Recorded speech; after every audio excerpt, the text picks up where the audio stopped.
Yes?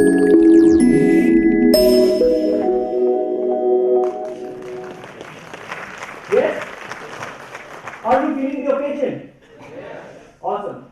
We are extremely delighted, extremely grateful to the man himself who owns the data entity, who owns the data platform group within Microsoft.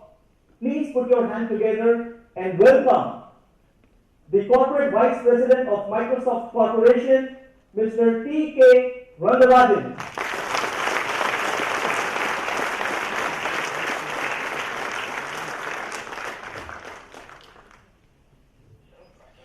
A very warm welcome, sir.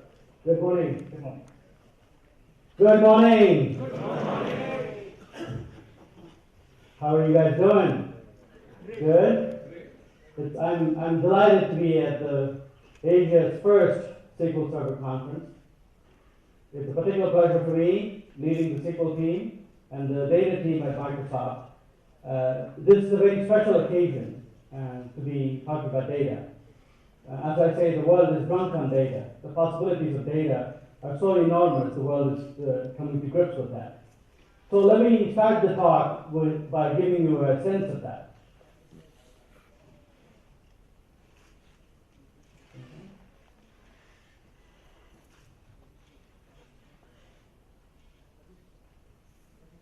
That seems to work.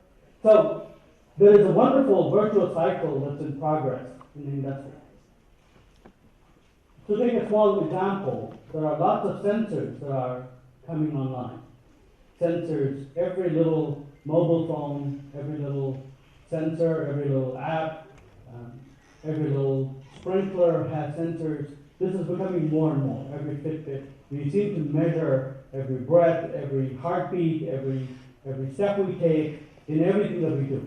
And these sensors are expected to increase at such a rapid pace. They're projecting 50 billion sensors. This is broadly categorized as IoT, but the interesting thing is it's large number of sensors, more sensors than the number of people in the world. Number of people is going to top out at 10 billion. Sensors are going to go 50 billion in the next few years.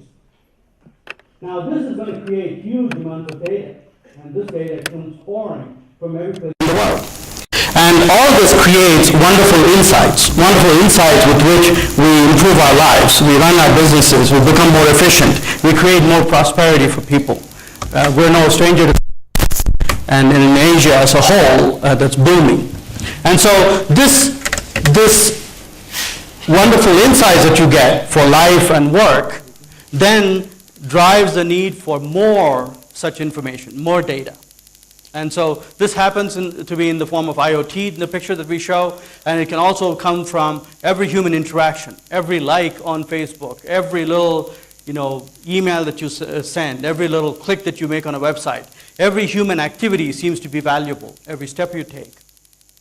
It also comes from the side effects of systems. Machines work, machines move things around, machines have metrics, telemetry pouring out of industrial systems and machines and software. And so you think about IoT, the human interactions with systems, and the telemetry coming out of industrial systems, this data flood that's coming is creating huge dividends and seems to be picking up faster and faster. You see evidence of it everywhere. They say it's going to create wealth of the order of $1.6 trillion. This is big numbers. I can't really fathom $1.6 trillion, but it's a fantastic amount of money. It's a real thing. And so this is the environment, a great potential. And let me give you a sense of what these new possibilities are like. These possibilities are happening in spaces that are very central to our lives. Research and development, giving to people, health, food and nutrition, every place that you can imagine, education, this seems to be happening. Let me highlight a few of our customers that are doing interesting things with this. SSGAS is a company. They have a little display at the restaurants, and you can look at that display. You can order things that you want off the menu. You can pay for it. You can take surveys at the end. You can make comments about the waiter or waitress. You can do wonderful things with it. You can play games with it.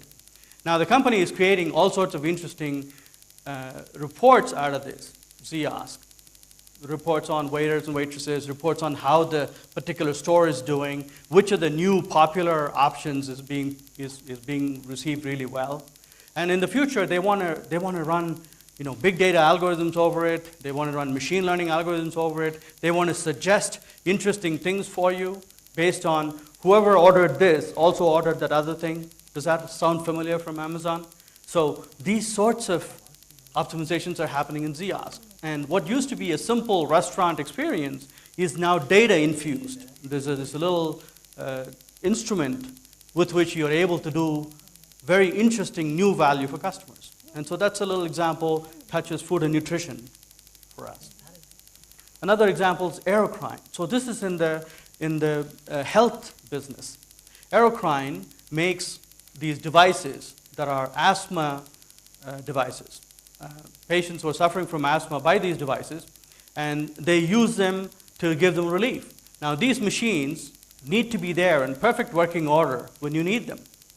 Now, these machines, as it turns out, they are the IoT scenario.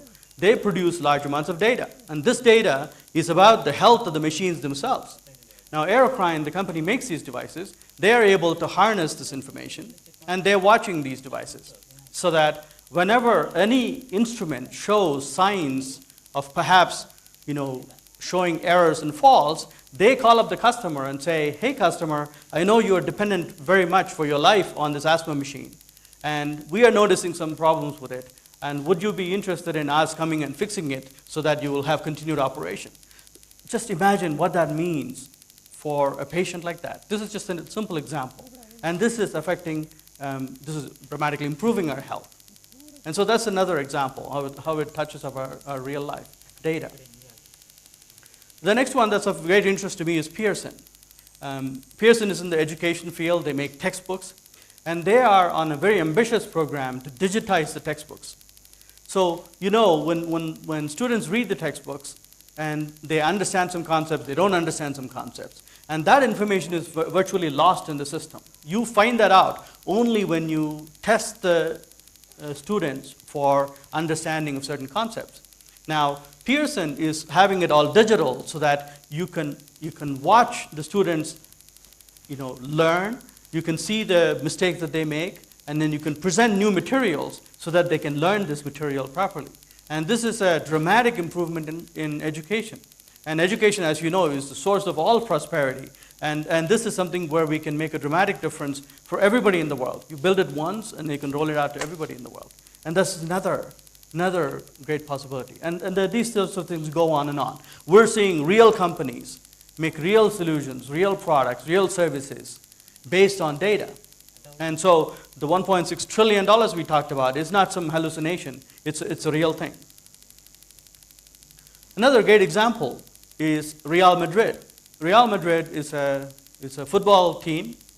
They're based in Madrid. They started at the beginning of the last century in Madrid. They were a good football team. They continue to win World Cups and so on. And then they continue to get a large fan base. Today their fan base is 450 million people.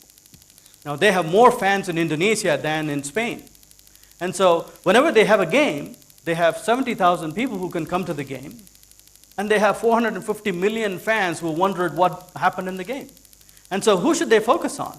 Currently, they focus on the 70,000 people and then sell, other things for other people. Other of these 450 million fans wish that someday they would go see a live game. And so that's how it goes. And what they're doing is embarking on a very ambitious digital experience. And so their point of view is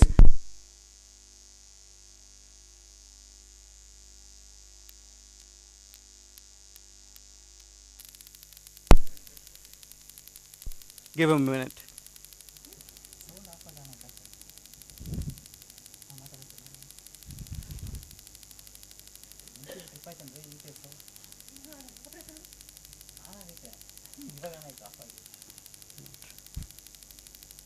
Can you hear me? Well, that's good. We can continue. So Real Madrid has fans, right? What if they could bring the game experience to 450 million fans in a way that's appropriate for them? I don't know how many of you follow cricket. I follow cricket. I stay up all hours of night to watch a live game sometimes. Sometimes I track the scores on my iPhone by the bed, and I watch it and who did what, and how did Ashwin bowl, and various sorts of things. You can imagine the relevant gaming experience for a fan around the world can be very different depending on their circumstances. If you're in a meeting, maybe you need to vibrate every time there's a wicket falls.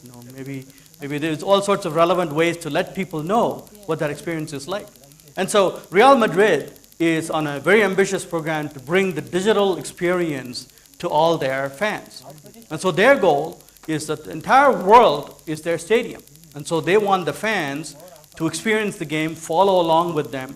And so they have apps, and they can provide deals for the fans. They can understand who are the most popular players, and then they can provide updates on their players to the fans, sell specialized merchandise to them. And the whole goal is there's something about the game that really brings joy, enriches the fans' lives, and you want to maximize that. And Real Madrid is on a digital transformation. One thing that you would notice in that busy architecture slide is that for a goal like that, they need to have so many different types of data systems. It's no longer SQL Server that you know and love, you build an application on top, and life is good. Everybody uses that application. Now it is social sentiment, which comes across on Twitter and Facebook and LinkedIn, and you need to save that information, understand what is really happening, who's commenting on what, who's up, who's not so up, right? Look at the sentiment. You can look at which fans are in the stadium, which fans are the ones that are not often in the stadium, that are not locals, who made the great effort to travel from far away to come to the stadium, make it very memorable for them. So they have all these different systems tied to CRM, to apps, to IoT, the devices that they carry, to understanding the mobile devices, and understanding where they're from, understanding where their next steps are, to create these experiences. Now, this is using all of our assets. It's using document database, our NoSQL database. It's using SQL Server, of course. It's using our Hadoop big data systems, HD Insight. It's using Azure Search, which is our search experience. And a lot of these different types of systems are being used by Real Madrid. Just in time. So our goal at Microsoft, our data strategy at Microsoft is to maximize the value derived from all accessible data to you. Whether the data sits in SQL Server that you know and love, with which you run your companies, whether the data is from a telemetry system, from an IoT system, from a sentiment system, all accessible data, whether it is in on-premise, whether it's in Azure, our cloud, whether it's in AWS, whether it's in private cloud, any place that is accessible, we want to maximize the value of data. So to do this, we're taking a cloud-first approach. Everything that we build is first tried on in the cloud. And so the benefit is it gives us incredible speed. So we can upgrade software that's deployed in the cloud as often as we like. We're now upgrading software every week compared to every 3 years that we used to send out on-prem software. And gives us great agility. If things change, we can react to that very quickly. If there's a new need that emerges, we can react very quickly. And we are being, checking the software to make sure that it has all the necessary things. So we get the feedback, and we are making it rugged, robust, before we then roll that out to on-prem offerings. And so this cloud-first approach is making us more productive, making us more in touch with what customers need, and creating a better product, even products like SQL Server that are not directly operated in the cloud. And this is a fantastic transformation for us. Instead of us thinking of the cloud as one more thing, now we're thinking about cloud as the first thing, and then everything else follows from that. And it feels like a wonderful way we do things. So that's our data strategy. Now, this data strategy is built on what we call the data platform. This data platform has all the necessary services in order to maximize the value of data. And we'll talk a little bit more about that a little bit later. But these services, what we call the data platform, have some important characteristics. And the first characteristic is it's enterprise grade. It has to be reliable. It has to be ready for mission critical. It has to be secure. Security is never done in one shot. It needs to be continuously become more and more secure. It needs to be hyperscale so that if a new need arises, you can grow with that need and support the need. So for the data platform. The second big thing is the hybrid. Now we realize that the world is largely on-premise right now, and the cloud is a very exciting new world, but the world is not going to move over immediately. And in the long term, the world will have a hybrid environment forever, heterogeneous hybrid environment. And so we need to create value for customers wherever the customers are, using all the new capabilities today. So we will support Azure, we will support on-premise, we'll support multiple clouds, and that's a hybrid design. This is another big characteristic of the data platform. Another important characteristic of the data platform that I think about that a lot is it's people focused. That means we're blessed to have a community like this. It is a pleasure and honor for me to be here today. It is wonderful to see so many SQL Server professionals who this thing cold, this deeper than anybody else, and you have skills and capabilities that you have. And what we want to do is to take advantage of that, leverage that, enable you, empower you to take that expertise and grow in new dimensions and create new value for our customers. All that $1.6 trillion can be, SQL is a great starting point for that. And so let me ask at this time to have Sanjay on the stage here. And I would like him to show you how the new world is changing some of the things that you're already familiar with as SQL professionals. So Sanjay, take it away. Thank you, sir.